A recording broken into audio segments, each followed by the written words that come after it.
안녕하세요. 고등사 다 사셨을 거라고 믿습니다. 자, 오늘 집합에 대해서 일단 첫 번째로 진행을 할 거고, 오늘 우리 고등사 첫 시간이네요. 자, 얘들아, 고등사 고등사 3이랑은 다르게, 하부터는 진짜 수학을 배우는 거라고 생각하면 돼.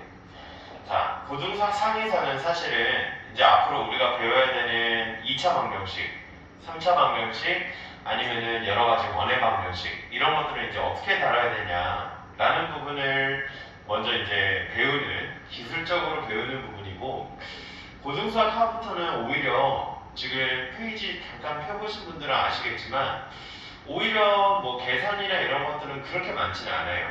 그래서 하부터는 정말 수학적인 개념, 그리고 우리가 이제 했었던 것들을 어떤 식으로 다뤄가야 되냐라는 부분들을 좀 더 중점적으로 더 볼 건데, 자, 일단은 그러기 위해서는 먼저 여러 형태들을 1단원에서는 우리가 수학에서 분류하는 여러 형태들을 비슷한 애들끼리 묶어서 표현하는 집합에 대해서 좀 배울 거예요. 자, 일단 집합은 거기 위에다가 책이랑 같이 보면서 우리 지금 영상으로 수업을 하지만 여러분들 지금 앞을 시너지 교과서에 같이 해서 표시를 하시면 되는데 10페이지에 표시를 해주세요. 자, 집합이라는 거는 모임입니다. 수학에서 여러 가지 모임이 있어요. 당연히 우리 일상생활에서 쓰는 것처럼 뭐 이런 것들, 예를 들면은 뭐 제1학원에서 가장 잘생긴 선생님들의 모임, 그러면은 당연히 뭐 현지쌤도 들어갈 거고, 뭐 현지쌤밖에 못 들어가겠네요. 네, 농담이고요. 그래서 어찌됐건 이런 식으로 이제 뭐 기준이 있어야 어떤 모임을 이제 가질 수가 있는데, 자, 근데 사실 선생님이 얘기한 뭐 가장 잘생긴, 뭐 아니면은 가장 예쁜, 아니면 가장 키가 큰, 이런 거에 대한 거는 수학적으로 객관적인 기준이 안 되죠. 여러분들 아시겠지만 객관적인 기준이 안 되기 때문에 이런 기준들은 수학에서 집합의 기준으로 볼 수는 없습니다. 그래서 수학에서 쓸 수 있는 기준은, 일단은 집합은 기준이 명확해야 되는데 이 기준이 어떠냐에 따라서 정확하게 판단을 수학에서 할 수 있어야, 그래야 여기에 어떤 애들이 들어가야 되는지 정확하게 판단할 수 있는데, 예를 들면 이런 거죠. 집합인데 집합은 12의 약수들의 모임을 집합이라고 하겠다 라고 하면은 이제 여기 안에 들어갈 수 있는 애들은 정확하게 정해지죠. 그래서 1, 2, 3, 4, 6, 12 이런 식으로 첫 번째, 일단 수학에서 기준이 명확해야 집합이라는 거를 모으게 할 수 있다 라고 표현할 수 있고, 자, 집합은 앞으로 수학에서 굉장히 많이 쓰는 표현인데 집합으로 치게 되면은 이제 어떤 걸 할 수 있냐면, 일단 집합을 배우는 의의는 말 그대로 모임을 만드는 게 목적이야. 모임을 만드는 거. 자, 이런 경우를 한번 생각을 해볼까요? 우리가 뭐 요즘은 코로나 시국 때문에 지금 다 모일 수는 없지만, 예를 들면 서울시청 앞에 3천만 국민들 중에 50%가 다 모여 있다고 합시다. 자, 선생님이 거기서 예를 들면 김현진 씨, 아니면 뭐 김현민 씨, 뭐 김민규 씨, 이렇게 해서 김치들을 다 뽑아내고 싶어. 그러면은 개수로 치면은 개 중에서 한 명 한 명 이름을 불러서 다 나오게 하는 것보다 선생님이 딱 기준을 명확하게 해서 불러주면은 편하겠죠. 예를 들면은 여기 3천만 명 중에 김치들 다 나와라 하면은 여기에 있는 김치들은 다 거기 앞에서 나오게 돼 있죠. 굳이 한 명 한 명 부르지 않아도. 수학에서도 사실 이 모임에는 한두 명 있는 모임도 있지만, 이따가 배우겠지만 개수로 치면은 무수히 많은 애들이 모여있는 모임도 있어요. 그리고 우리가 수학에서 다뤄야 되는 숫자는 한두 개가 아니라 굉장히 여러 개인 경우가 훨씬 더 허다하기 때문에 이런 애들을 하나하나 수학적으로 숫자로 나타내는 것보다는 모임으로 나타내는 게 훨씬 편하다 이거야. 예를 들면은 이런 것들이죠. 뭐 3, 4, 5, 6, 7, 8, 점점점 이렇게 있다라고 하자고.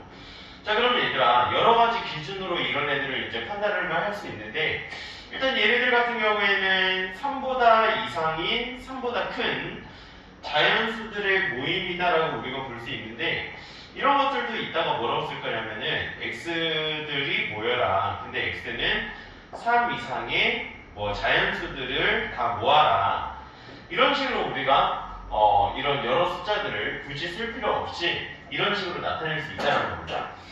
자, 그러면 이제 집합에 대해서 좀 하나하나 더 이제 디테일하게 좀 볼 건데, 예를 들면은 집합을 일단은 표현을 할 때는 집합의 표현 방법에는 세 가지 방법으로 표현을 하는데, 자, 오늘 첫 시간이니까 선생님이 지금 필기해드리는 것들은 여러분들 책에도 같이 써놓고 참고해 주시면 좋을 것 같은데요.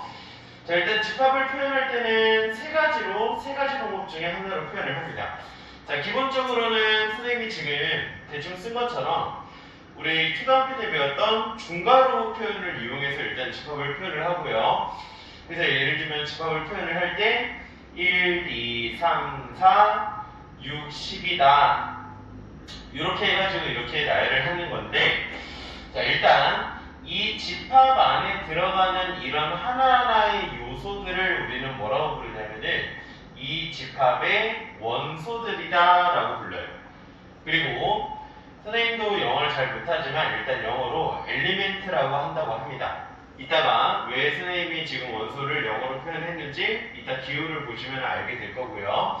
자, 어찌됐건 그러면은 첫 번째 선생님이 집합을 표현한 방법은 이 집합에 어떤 원소들이 들어가 있냐를 쭉 나열했다라고 해서, 첫 번째 방법은 무슨 나열법이라고 하냐면은 원소 나열법이라고 불러요. 첫 번째 방법은.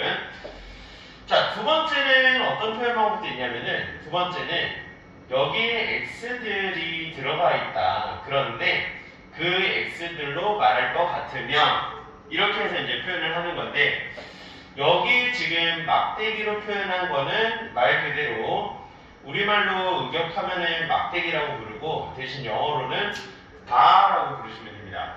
그래서 여러분들이 해석하실 때는, 읽으실 때는 뭐 x바 이렇게 해석을 하시면 되고, 그리고 우리가 뜻으로 풀어낼 때는 마치 영어의 that이라는 애와 같은 역할이라고 보시면 돼요. 그래서 여기에는 x가 들어간다. 근데 그 x로 말할 것 같으면 that 이하죠. x로 말할 것 같으면은 x는 12의 약수이다. 이렇게 표현을 해요.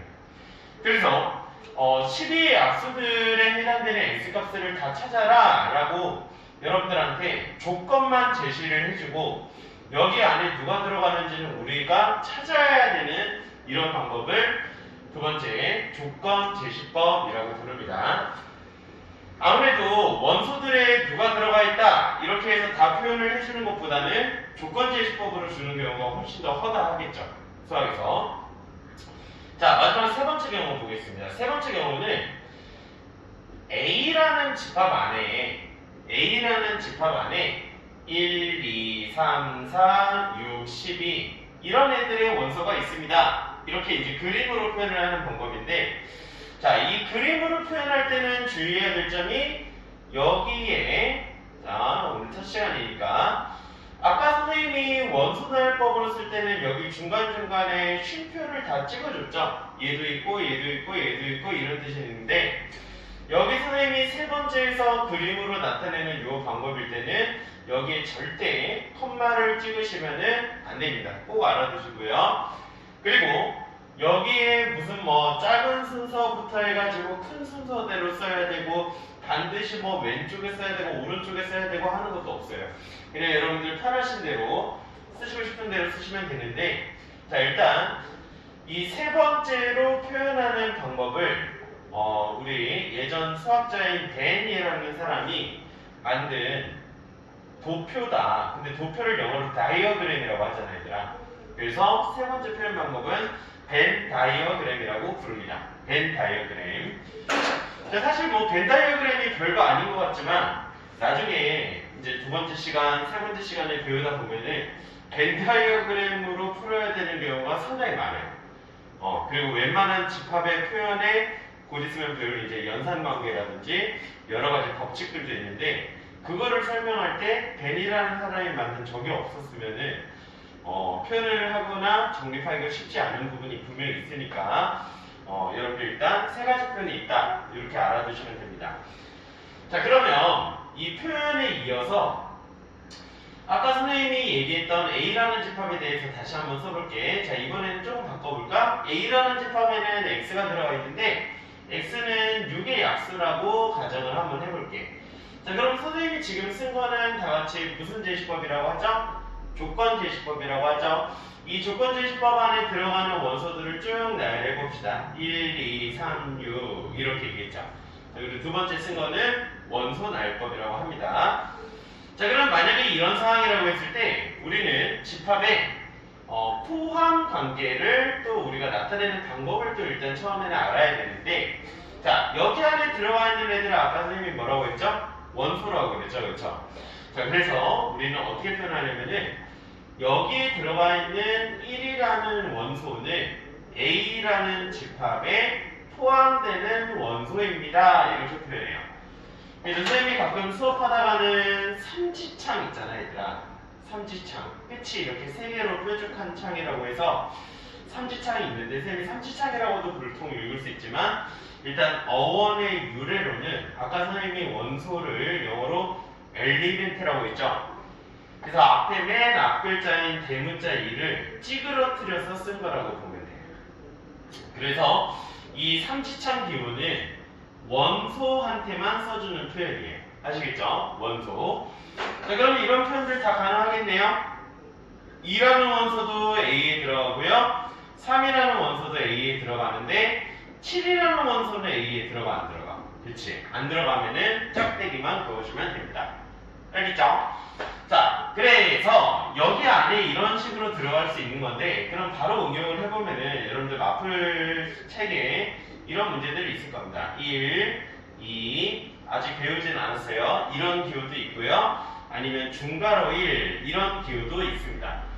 자, 어찌됐건 여기 안에 들어가 있는 애들은 전부 다 원소 취급을 해주면 되는 거니까 1이라는 애는 B라는 집합에 들어가고 2라는 애도 B라는 집합의 원소고요. 이렇게 생긴 애도 B라는 집합의 원소고 중괄호까지 포함해서 자, 이거 조심. 중괄호까지 포함해서 이렇게 생긴 애도 B라는 애의 원소다. 이렇게 해서 우리가 들어갈 수 있어요. 자, 특히 선생님이 지금 노란색으로 칠한 여기하고 얘는 나중에 하나만 더 배우게 되면은 조금 헷갈릴 수 있는 부분이니까 일단 이렇게 해서 쉽게 일단 받아들여 놓으시면 좋을 것 같습니다. 그래서 원소 취급을 좀 해준다는 거. 이렇게 해서 보면 되는데 자, 그러면 우리 마플 유형 4번으로 넘어가 보도록 해볼게요. 자, 그럼 지금 집합 포함 관계까지 일단 우리가 좀 봤었는데 그러면 집합의 원소 안에 들어가 있는 집합을 이제 분류를 해볼 건데 자, 집합을 분류하는 기준은 일단 집합 안에 구성하는 원소의 개수로서 우리가 좀 분류를 할 거예요. 원소의 개수로. 자, 무슨 얘기냐면은 원소의 개수를 일단 분류를 하려고 하는데 집합 안에 들어가 있는 원소의 개수를 나타내는 표현 방법부터 일단 좀 봐야 될 것 같은데요. 아까 선생님이 했었던 A라는 집합 1, 2, 3, 6이 들어가 있는 집합이라고 했을 때 우리는 A라는 집합 안에 들어가 있는 원소의 개수를 쓸 때는 앞에다가 소문자 n을 붙여준다 라고 보시면 돼요. 그래서 A라는 집합 안에는 그러면은 4개의 원소가 있으면 여기다가 4 이렇게 써주시면 됩니다. 쉽죠? 자, 그러면 마찬가지로 B라는 집합에는 그러면 1, 2, 3, 4, 6, 12가 있다라고 합시다. 자, 그러면 집합 B 안에 들어가 있는 원소는 6이다 라고 이렇게 해서 나타내 주시면 되는데 자, 그러면 이런 식으로 다 우리가 어떤 집합의 개수를 쓸 수 있을 것 같지만 실제로는 좀 그렇지는 않아요. 예를 들면 이런 집합이 있다라고 해볼까? C라는 집합이 있는데 C라는 집합은 X가 들어간다. 아니다, X 많이 했으니까 다른 문자로 바꿔볼까? A가 들어간다. 근데 그 A로 말할 것 같으면은 3 미만이다. 이렇게만 주어졌어요. 그래서 이거는 지금 자연수도 아니고 정수도 아니고 그냥 3 미만이라고만 주어졌으니까 3 미만, 3보다 작은 숫자들은 몇 개 있다고 해야 돼? 그쵸? 무수히 많죠. 그래서 이런 식으로 나타내져 있는 C라는 집합 같은 경우에는 여기 안에 들어갈 수 있는 원소의 개수를 너무 많아서 셀 수가 없는 집합도 있어요. 아니면은 어떤 집합도 있냐면은 원소가 없는 애들도 있을 거 아니야? 원소가 없는 애들. 원소가 없는 애들은 그냥 어떻게 나타내냐면은 그냥 이렇게 나타내는 거예요. 집합 안에 원소가 아무것도 해당되는 게 없을 때는 집합 안에 말 그대로 이렇게 비워두시면 되고, 자, 이런 경우에는 마찬가지로 NT는 0이다. 이렇게 해가지고도 표현을 할 수 있는데, 자, 집합 안에 이렇게 해서 텅 비어있는 이런 경우에는 우리가 이런 표시로 해가지고 나타낼 거고요. 읽으실 때는 공집합이다 라고 읽으시면 돼요. 여기서의 공은 비어있다 할 때 공자야. 그래서 뭐 공터 아니면 공실 이런 말 단어들이 있죠. 그때 쓰는 공이라는 단어로 보시면 되겠습니다. 자, 그러면 크게 선생님이 지금 얘기한 집합은 이 네 가지 중에 하나가 아니라 이 네 가지 예시로만 봤을 때도 크게는 두 분류로 나뉘어요. 일단은 선생님이 지금 C라고 체크한 이 문자를 여기 안에 개수가 너무 많아서 셀 수 없는 이 집합도 있고요. 아니면은 나머지 4개, 6개, 아니면 없으면은 없어서 셀 수 없는 게 아니라 어찌됐건 없으면은 0개인 거지. 그래서 이렇게 크게는 두 분류로 나눌 수 있는데 집합을 분류할 때 그래서 개수를 기준으로 분류를 하는데 이렇게 셀 수 있는 집합이냐 아니면 셀 수 없는 집합이냐에 따라서 두 가지로 나눕니다. 그래서 하나는 유한집합, 하나는 무한집합이라고 보시면 되고요. 그리고 셀 수 없는 공집합, 아무것도 없는 공집합 같은 경우에는 무한집합하고 유한집합 중에 어디에 들어간다라고 해야겠어? 그치? 유한집합에 들어간다. 이렇게 표현하시면 되겠죠. 그래서 집합의 개수로 표현하는 것까지 이런 식으로 진행을 하시면 되고요. 자, 그랬을 때 우리는 A 집합과 B 집합이 같다라는 것도 사실은 집합에서 나타낼 때는 이런 등호나 이런 부분들을 어떤 집합이 선생님이 아까 처음에 얘기했지만 어떤 일정한 영역이라든지 아니면 무수히 많은 애들을 나타내기 때문에 이런 같은 집합을 표현하는 방법에 대해서도 우리가 좀 알아야 되는데 그냥 같다라고 해서 같은 게 아니거든. 여기가 예를 들면은 우리가 방정식에서 했던 것처럼 2x-3이라는 1차식과 이 식이 5랑 같다, 5라는 상수랑 같다라고 하면은 그냥 같다라고 한 다음에 우리가 늘 풀었던 x는 4다 이렇게 풀면 되는데 어떤 집합과 어떤 집합이 같다라는 거를 표현을 하려면은 우리가 뭘 알아야 되냐면은 아까 선생님이 집합의 포함 관계에서 선생님이 삼지창 기호만 하나만 하고 넘어갔는데 삼지창 기호 말고 하나가 더 있어요. 이렇게 해가지고 쓰는 기호가 있습니다. 자, 여러분들 요거 두 개 혼동하는 거 굉장히 조심하셔야 되는데 여기 일단 삼지창으로 쓰는 기호는 아까 선생님이 얘기했었죠? 뭐를 찌그러뜨린 거다? 엘리멘트의 2를 찌그러뜨렸다 라고 했죠. 요거는. 그래서 얘는 원소가 없는 집합에 들어가냐 라는 거를 나타내는 거고 반면에 오른쪽에 있는 이 기호 같은 경우에는 영어로는 contain 할 때 맨 앞글자인 C를 따서 만든 기호예요. 얘들아, contain이라는 뜻 아니? contain은 포함된다 라는 뜻을 가진 영어인데 그래서 컨테이너 박스 이런 단어 있죠? 그쵸? 그래서 contain이라는 거는 포함된다 라는 뜻인데 이 포함된다라는 기호는 집합끼리만 쓸 수가 있어. 집합끼리만.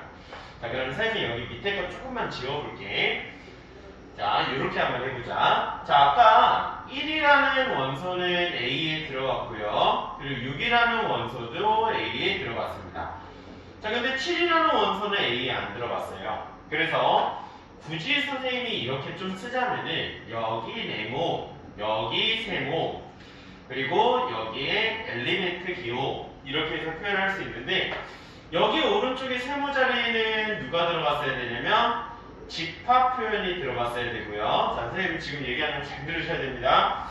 여기에는 집합 표현이 들어갔어야 되고 여기에는 누가 들어갔어야 되냐면은 원소가 들어가야 돼요. 자, 근데 어떤 경우도 있냐면 이런 경우가 있어. A라는 집합이 이렇게 해서 있는데 그 안에 B가 들어갈 때도 있거든. 예를 들면 이렇게 한번 쳐볼까요? A라는 집합 안에는 1, 2, 3, 4, 5가 있는데 B라는 집합이라고 했을 때 B 집합에는 2, 3, 4가 있다라고 해보자. 그러면 선생님이 지금 이 그림처럼 아까 이 그림을 우리 벤 다이어그램이라고 불렀죠? 이 벤 다이어그램으로 나타냈을 때 여기 B라는 집합에 2, 3, 4 이렇게 써야 되고 그 다음에 1하고 5는 여기 바깥쪽에 써야 되게끔 세팅이 되어 있죠. 지금 하나도 겹치는 게 없으니까 이게 세 개가 다 겹치니까. 자, 그래서 우리는 이럴 때 어떻게 표현하냐면은 B라는 집합은 A라는 집합에 완전히 포함된다, 컨테인 된다 이렇게 표현을 해요. 자, 그래서 다시 여기 네모 자리, 여기 세모 자리라고 했을 때 아까랑은 조금 다르죠. 아까 삼시창 기호는 원소한테 쓰는 표현이기 때문에 여기 오른쪽에 집합이 들어가는 거는 맞습니다. 그래서 아까 네모는 A에 포함되는 원소다 이렇게 해서 읽었는데 이번에 지금 C를 납작하게 떨어뜨린 이 기호 같은 경우에는 이름이 일단 컨테인이고 컨테인이라는 거는 누가 누구한테 포함됐다 라는 집합한테 쓰는 단어이기 때문에 여기 자리에는 반드시 집합이 들어와야 돼요. 그래서 선생님이 지금 이렇게 해서 여기 내용을 강조를 하는 게 이게 아까 문제에서 들어가면 조금 헷갈리게 나올 수 있는 부분이기 때문에 선생님이 일단 이렇게 말씀드리고 이따 같이 문제 풀면서 이렇게 해서 볼 건데 자, 그럼 마지막에 선생님이 아까 얘기했었던 두 집합이 같으려면 어떻게 돼야 되냐면은 A도 B에 컨테인 돼야 되고 B도 A에 컨테인 되면 돼.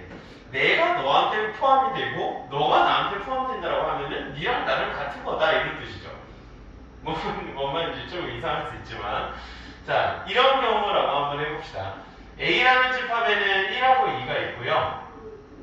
대문자 B라는 집합에는 2하고 B라는 원소가 있었대.